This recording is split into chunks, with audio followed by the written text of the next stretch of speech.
Welcome to A Funny Thing Called Business. We are 4 business owners with over 30 years collective experience under our belts, sharing the capers and triumphs of running a small business and how we now avoid perilous customer care and pitfalls. I'm Clare Whalley. We also have Darren Langley. Kate's Curry. Pete Morgan. Welcome, everybody. It's good to be feeling chipper today because hopefully you're all feeling chipper as well, because today we're talking about burnout and how to avoid burnout. Big topic generally, but I find it's a big topic amongst business owners as well, because we're all used to being very focused on our business and kind of never taking some time off and always making sure we're checking emails and keeping on top of everything. So let's talk about how we avoid burnout. So what experiences have you got from it? Anyone been in burnout? Oh, yeah. Me. I'll let you know. Yeah, when I'm a out. bit, yeah. I was going to say. I think we've all probably been there at some point or another, because obviously, I mean, Kate's kind of growing her business, so you're, I think, the only one with an employment. You've got a staff now. I've got a staff. Yeah. She does all the work. She's the one with the burnout, not me. Yeah, she looks awful. She's always stressed. Don't know what the problem is. I'm sat there in my deck chair going, you need to pull yourself together. But, I think when the business absolutely starts and stops with us, I think it can happen, and maybe quite easily, I think, because you don't even think about that side of things. No. Well, I had to look up burnout because I am very driven, very focused. And I kind of like, have I had burnout? So I looked it up, and it's feeling tired or drained most of the time, feeling helpless, trapped, and or defeated. So that's quite serious, Yeah, isn't that it? sounds like me. Yeah. All right, I was going to say, sorry, I'm feeling burnt out now. I'm sorry, I thought it was something different. Well, I was kind of remembering back to COVID times, and I definitely had burnout. But I think it was only like post-COVID that, when it all became a bit more normal again, I was kind of like, Jesus Christ, I feel like I've been hit by a lorry. Was that business burnout or family burnout or a mixture? I think it was a mixture of everything, because, my father-in-law was ill at the time and died during COVID, 2 kids at home and business, looking after everybody else's business, keeping everybody chipper through COVID, that it wasn't until the end I was like, oh my God, it's to take a lie down for a good few months. But of course you just have to carry on, don't you? I think that's probably the thing. Sometimes you don't realise you're actually overloading yourself until you actually do stop. And then it kind of hits you like a brick. And whenever we go on holiday, if you have a 1 week holiday, what's the point? Because it takes a week to de-stress and kind of declimatise? No, whatever the term is. Yeah. De-acclimatise. That's what I'm going to call it. So, you have to have a 2 week holiday, because the first week is kind of basically just coming down, and then the second week you actually relax. So yeah, it's very true. But I have got a week's holiday on Friday, so Oh, thanks for... take another week. I'll allow it. What about you, Kate? Do you feel like you've been in burnout at any point during your business? For sure, multiple times. I think I'm probably one of those people that's programmed to be probably quite susceptible. Susceptible. Thank you. Susceptible to it, because I'm naturally... I like to sort of throw all my energy and all my enthusiasm into something. I get really excited by things, and especially when it's my business and it's my baby, and I'm like, I know what we need to do. We need to pedal even faster. Yes. And, I haven't got anything better to do this evening. I know, let's do some more work and get some of these things over the line. And it's really, really easy to let that be really consuming. And before you know it, you feel like, right, there is no spare time. I haven't spent any time with my family. I am absolutely exhausted. I'm, getting overwhelmed with it all. So it's really easy I find it really easy to fall into that trap. And I have done it multiple times. Yeah. I think it's interesting what you say about pedalling faster, because I bet round the table, all of us, if business is tough, then what do? You kind of like, right, I've got to push Fight even or flight. harder. Yeah, I've got to work even more, and I've got to do, I think- turn up the volume. And all I think of there's that stuff. definitely a crossover between people who are of a mindset to start their own business and people who fit what you've just described, Kate, and in that kind of mentality of right, keep going. Because I think it takes that determination, doesn't it, to start a business and to run a business, and then you're into your kind of burnout before you realise it, really. So what are the signs then for you for burnout? I think, the way you sort of described it there, I feel like it's almost, it was like feeling tired and stuff like that. Well, I do feel tired a lot, but I do work out. I've got lots going on with family and that kind of thing. But I think it's when the tiredness is like so overwhelming and you really can't find the energy to like take the next step forward, or getting completely overwhelmed with it and getting very, very stressed and getting, maybe other signs of stress coming in that can come out in really weird ways, can't they? And, yeah. But it's difficult to notice because it can be a gradual thing, and so before you know it, you can find yourself in this sort of burnout zone and go, how did I find myself here? And it can be just like letting things slip, and might be letting your boundaries slip and letting work spill into your spare time and saying yes too much. Like I have yes Tourette's, which I think I've spoken about before. I'd never want to let an opportunity slip me by. So if someone says, do you want to do something? I'll go, yes! And before I know it, I've just signed up to doing loads of things, like just talks and workshops, and I'm just like, but it's all brilliant stuff and I really love to do it all. And before I know it, I've stretched myself too thin and I'm sort of skimming around the pool of burnout and dipping my toe in it. And so it's being strict with yourself, I think, trying to keep your boundaries and stick to your boundaries and understand where they are. Yes, good. Stick to your boundaries, but know them.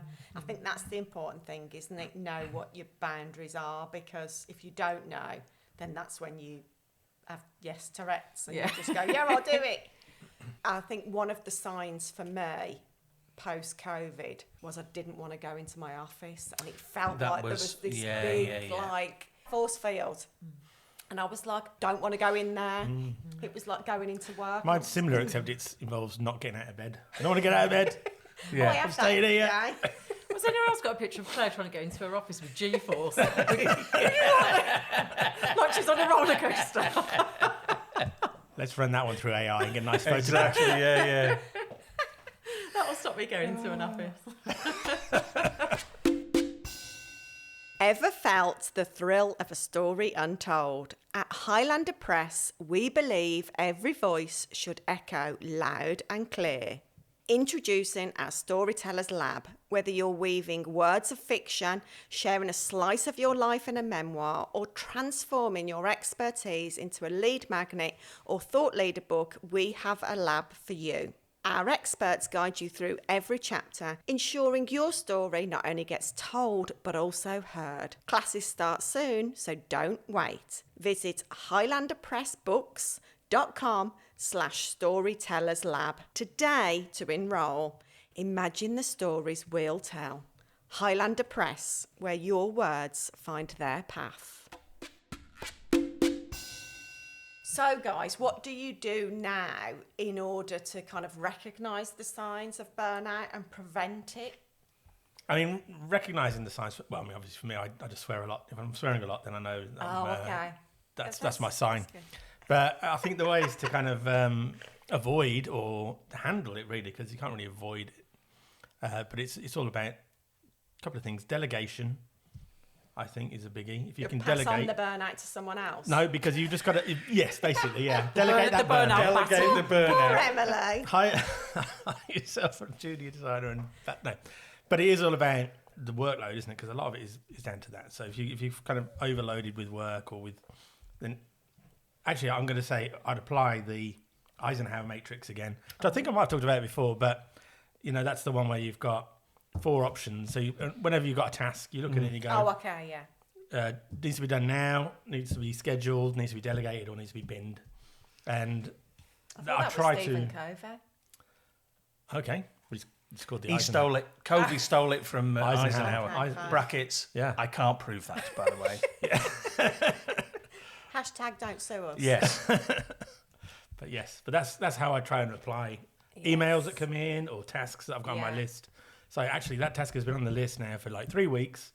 Now I think about it, probably don't need it, cross it off, and or I need to delegate it, or it's becoming a priority. And if you just approach it with those 4 things, you can either be delegating out some of the tasks, getting rid of them, or at least managing them into a schedule of when they need to be done by, and that just leaves you with the urgent things then, which is usually a shorter task list sometimes. That's a good little exercise to reflect back on. I have a different approach. So if I feel like I'm heading towards, getting stressed, and mine would be about that force field around my office. I do use that now as a bit of a barometer. If I've got that feeling of I don't want to go in there, then, I will step away from it rather than pushing through. I will step away from my desk and do something else, go for a walk. And sometimes it can feel a bit counterproductive. I've got stuff to do, I've got to just do it. But it's so much better for me when I step away and be like, why don't you, from the 80s, do something else instead? Kate, what do you do to kind of recognise burnout and avoid it? Oh, well, I'm still working on it, to be honest. I think it's something I probably a battle I'll always have in some way, shape or form, because I just, I can't resist. I can't resist but throw myself into things. And also I can get... It's really easy to get over like mini burnouts, I think. So I get inbox burnout, like trying to deal with my inbox and things like that, and social media burnout, networking burnout. And I think it's just recognising, like, right, I'm tired now, and I've got to be really strict with myself and just empty my diary and go and do something totally different, like you said, and just clear my head. So, like, last year, I mean, this wasn't because of burnout, but it was just a bit of fun. So we went and did 4 days in Ibiza and had an absolutely brilliant time.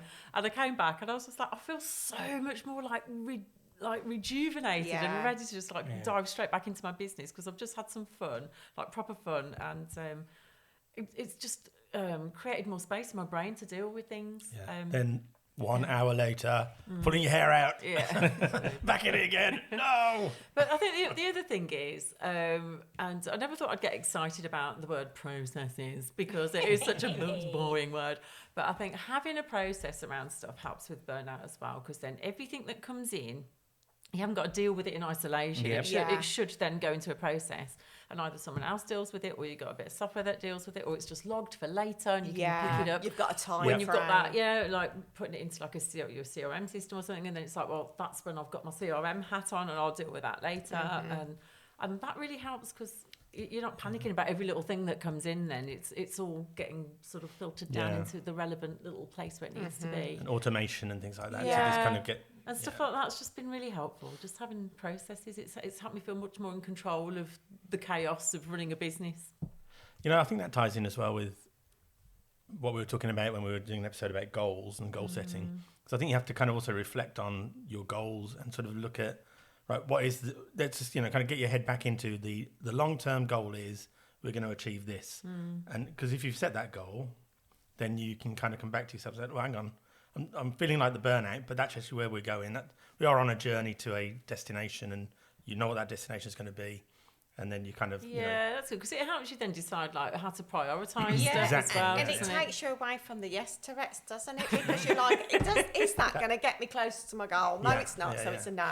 Let's have no Tourette's instead. But I love what you said about going to Ibiza for 4 days, because I think. I have business owners who come to me who are in this, I'm really stressed, nothing's working, I don't know what to do. And sometimes the advice is, do nothing, step away from your business, act as if you're going to shut it down and just leave it. And people think, that's got to be like a couple of months that they've got to do that for. Sometimes it can just be the afternoon where you go, stuff it, I haven't got a business anymore. It's amazing. 4 days can totally turn. And the inspiration that hits you when you're on a podium at 5 o'clock in the morning, just like, I know how to deal with that now. Like that, we've got to have an image of with this on the podium. So let's talk about what we've learned about ourselves through the burnout that we've had in the past. So mine is definitely, I cannot handle another pandemic. So if that happens, you're just going to see me. I'm going to dig myself a little hole and just pull the board across it. Just hang out in there for however long it takes to pass. What else have you learned?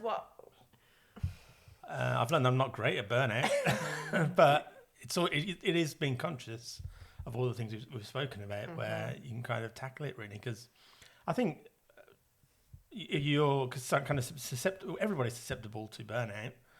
There's no way to avoid it. It's always going to kind of creep up on you, and you're not going to notice.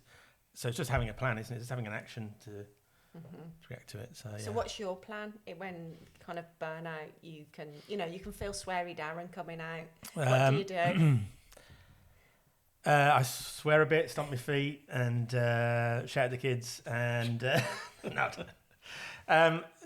I just come back to again, like what's the point of this? And a little bit like you said, it's like, right, I'll just shut it down, forget about it. I've had enough, closing the business. Yeah.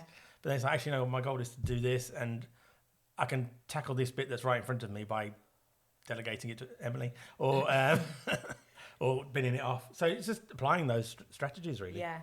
Do you find that those are the answers that come to mind once you step away from it? Because creativity does come, doesn't it, when you shut your brain down for a bit? Yeah, totally. And I mean, that's the other thing. I'd love to have more holidays. I mean, I have a fair few, but I think it should be like, work a week off, work a week, week off. That happen. That would be good. Yeah. Never mind this Saturday and Sunday business. That's just not enough, is it? No, definitely not. Pete, what have you learned? To kind of spend time away from the desk, really. Yeah. That's the thing, because so much of, I think we've talked about this before, so much of what all four of us do is desk based. Yeah. And it took me a while to realise that just spending all the time at my desk on my own, not even on a Zoom call or anything, isn't beneficial, and kind of balancing that with, right, I'm going to go out, like you say, go out for a walk, go out for a coffee, or, meet someone for lunch or something like that. That's a good way to just kind of reset yourself, almost, mini resets, rather than, 4 days with glow sticks and white gloves on in Ibiza. Big fish, little fish, cardboard box. It's like you were there.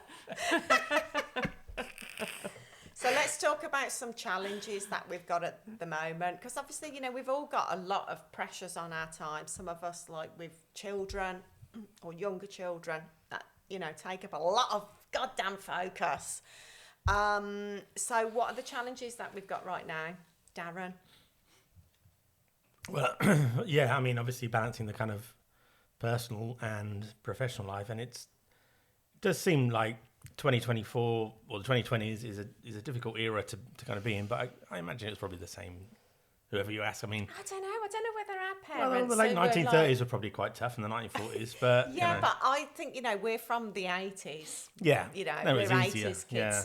Our parents were just like, oh, you're going out to play after dark for 3 hours, crack on. Yeah, and managing the kids, but kids are awkward. I've got one who's on the cusp of being a teenager and is already pretty teenagery. But I have to think, look, this in 5 years' time or 10 years' time, she's going to be all grown up, and I'll be missing these arguments that we have about the washing up. But yeah, I'm not sure I'd be missing the teenage back. But then I think about the time when they were babies. It's like changing nappies. Like, oh God, I'm so sick of having to pick them up, change their nappy. Yeah. All the put them to bed. But then it's like, oh God, I miss all those days now. Yeah. You see, AI will do that in a few years. Yeah, that's true. Yeah, bring it on. AI will be needing to change our nappies then. That's true. Yeah. We'll be old and past it. It is juggling all the different balls. For me. Sorry, honestly, what was the subject again? What are we talking about again? Have we wandered into like the Benny Hill show all of a sudden? What? No. Maybe. Children's clubs, business, self-care, home, all of those things. Yeah. There's so much on a day-to-day basis, isn't there, to juggle? But for me, it is definitely putting my self-care at the top of the list. You know, there's lots of stuff I have scheduled in, and it is that keeps me sane-ish, and it's just always a priority. Scheduled in, my hair is being cut then, I'm having a reiki then, I'm going for a run then, and that helps me juggle all the balls. And how do you juggle balls then, Kate? Here we go. Oh gosh, I'm not that great at juggling. I do drop balls all the time, despite my best efforts. What was the question? I think you've made your point perfectly, Kate. Distracted by balls. It was around, do you have any challenges at the moment with, you know, keeping everything going? Because there's a lot of pressures on our time, you know. Yes. And how do you manage it? What's your secret? Not brilliantly. I feel like, and maybe there's quite a few other kind of our listeners that feel in the same position, but I'm at the point in my life where I've got children who are okay. They are both. I've got both of mine as teenagers, so I've got two kids at home. You'll miss it. Calling me a loser on a daily basis, and I've got. I'm not. Cherish those times. You'll miss them. You'll miss being called a Precious loser. memories. Get out of my room. But I'm also like I've got my parents, and you know I've spent a lot of time like looking after them, and you know and checking in on them and making sure they're okay. I've got a business trying to grow that. There's a lot going on. So my challenge is my self-care and putting time for myself is right at the bottom of the list. So I can feel like a twitchy kind of another trip to Ibiza coming on. It's to get my hot pants on and go get on a plane. I think that's my biggest challenge, and I've always been a bit like that. I've sort of always put like other things beyond my own needs. But when I do sort of flip the table slightly, and I do give myself some time and go and have some fun and go and do something different and break the cycle a little bit, and the difference it makes is brilliant. So yeah, I had a business meeting with a colleague of mine, and we went to a spa for the day. Yay. And that was amazing because we sort of floated in the pool, had a laugh, sat and went through like some business plan ideas, and then went and had lunch and like got some pads of paper out and stuff. But it was all just so lovely. I'm like, well, actually I've ticked 2 boxes there. Yeah. I'm juggling all of the balls here. And I'm doing it brilliantly. Yeah, so I think I notice the difference in myself when I do go, well, actually, it doesn't all have to be like pedal as hard as you can. And actually, you know, you can be much more effective with your time and juggle your balls better when when you've got a bit of headspace. And yeah. Very true, very true. Pete, how do you manage to keep on top of everything? It's kind of like, you know, you've all said it's that self-care and putting that first. But I've spent so long not doing the self-care thing, it has been hard to go, right, no, you need to, and not feeling guilty when you think, actually, I'm just going to go and play golf for a couple of hours. You know, do you play golf? Yeah. Oh, do you? Yeah. But I'm not very good. I mean, I'm awful at it. It doesn't matter, does it? Well, exactly. And generally... So when you say a couple of hours at the first hole. Yeah. And that's it is, you know, I tend not to play with anybody sometimes, but, you know, when it is that, I just need to just do this. Or, you know, I'm a definite child of the 80s. I play video games as well. Yeah. And that's a good, you know, nice bit of release. You know, we're in winter now of year 5 on Stardew Valley, so there's no crops, but... Come spring, it's like you were talking a different language then. I thought you were talking about Pac-Man. So, you know, those are the ways. It is just that. But it kind of just all goes back to recognising, which I've not been that successful at times of recognising until you're in burnout, that burnout is coming. So what are the signs for you? It is that, like you said, just not wanting to go in the office. Or going in the office and thinking, what am I doing here? Yeah. You know, it's that just a general negativity throughout your workday that's not linked to anything in particular. Yeah. You know, and again, it was another thing that was a surprise to me because I've been used to pressure. When I worked in radio, you had that, you know, we all had pressure in our jobs in different ways, but there was that you've got to build an audience. It was a pressure that was not really a pressure because you were like, okay, fine, well, if it doesn't work out, never mind. You know, I suppose that's a little bit different as well in that if you're in the middle of a radio show, you can't just go, all right, I'm going to go for a walk. Exactly. I need to cool off for a bit. Yeah, and also when you're doing a radio show, particularly a breakfast show, you've got to turn up and be sunshine and lollipops. You know, you can't be, oh God, what do you all want? Welcome, it's Wednesday, blah, blah, blah, blah, blah.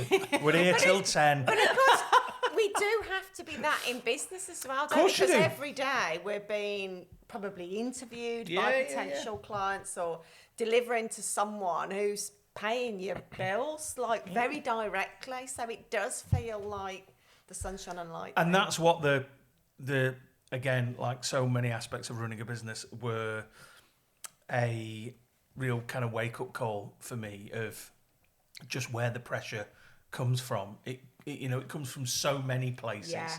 Whereas when I was in, it came from one, really. That was deliver this thing for 4 hours, and it was so transient, as I say. At the end of the day, fine, we get to do it again tomorrow. So that's been just recognising that about myself as a business owner, but also as a person, you know. So, as in, it's a new day tomorrow. Absolutely, Yeah. So. That's a good thing, isn't it, to focus on, to tell yourself so that you're not putting so much pressure all the time. One of my big kind of mantras is the only thing that is inevitable is it won't stay the same. No. Is that things will change. Yeah. Because things have to, because things do. Are you going to start singing D Rain to me in a minute? No. I didn't say they were going to get better. I said they were going to change. Things will only change. Yeah. It's not quite the same ring, has it? No. See, I always focus on, I'm not a brain surgeon. The work I'm doing is not detrimental life or death situation. And that's what I remember when I'm kind of feeling a bit stressed or, heading towards those kind of, burnouty feelings. I'm not a brain surgeon. It's okay to just have a bit of downtime or... I don't think brain surgeons are that stressed. Surely they are. The A&E staff, they're stressed. Yeah, okay, I'm not an A&E. I think we should have got one of those guys in to tell us about burnout. And then I was going to say. Put us all to shame. Yeah. And that, again, but having that perspective can help sometimes. You'll spend time with either other people or other organisations and you'll think, what am I worrying about? I'm not this. I'm not that person. I'm not having to go through any of that. Yeah, that can really help. Yeah. Also, I just want to caveat that brain surgery is a really, probably is a really stressful job. I just want to put this caveat in on the basis that if a brain surgeon listens to this and then I happen to be in some kind of accident, I need a brain surgeon, they go, that's that guy who said brain surgery wasn't very stressful. There goes numbers. Check them out. Don't need those. HTML, don't need that. Yeah, that's gone. Going to take out the letter D. You'll never have that again. And you also think you're a monkey. I don't know what's happening. Kate, how do you kind of manage those thoughts? What are your mantras or affirmations that you kind of say to put things into perspective? It's an interesting question because I'm a boss and I employ people, and I feel like I'm a very sort of I'm always like, don't take on too much and make sure you look after yourself, and like we're not going to try, we don't do overtime unless we absolutely have to, and all that kind of stuff. But then I'll turn around to myself, not you though, no, you're staying late tonight, and I think it's just trying to switch that narrative a little bit in, just treating yourself with a little bit more kindness. I speak to a lot of people who are like, I could never run a business, it's too stressful, but I think it's absolutely the most wonderful thing, as long as you can get it right and manage yourself in the right way and just have that little bit of self-control and a bit of kindness towards yourself. So when you run a business, the responsibility feels immense, doesn't it? Especially when you start to employ people and so on. And you can beat yourself up a lot, but I just think, just give yourself that little bit of kindness and, and just enjoy the highs, because when they do come, they're just brilliant, and it's just so worth all the effort, isn't it? Okay. Oh, what? Oh, it's so lovely because it's so true to do that kindness to yourself. And it's like treating you as you treat your employees, you know. If you wouldn't say to your employees, no, you're staying late, why the hell are you saying it to yourself? Sorry, you wouldn't say that. Do we send sympathy cards directly to Emily, or do we... Good chat, guys. Hopefully our conversations, because we all come at it from such different perspectives, hopefully it's helped somebody who's listening, who's, recognising they're in those stages of burnout, and to do something about it. They don't have to, throw out the business. And you're not on your own. No. That's one of the big things, you're not on your own. It isn't the end of the world that you're feeling like this. Go and play some bad golf. Yeah, and there is always somebody in your network that is experiencing it right now, or has experienced it, come through the other side. Everybody around this table has been in burnout, and we're still here to tell the tale with a lovely business behind us. So fabulous. Thank you, guys. For our lovely listeners, please share, subscribe and review so our fellow business owners can enjoy, be inspired, and always keep focused on the fun side of business.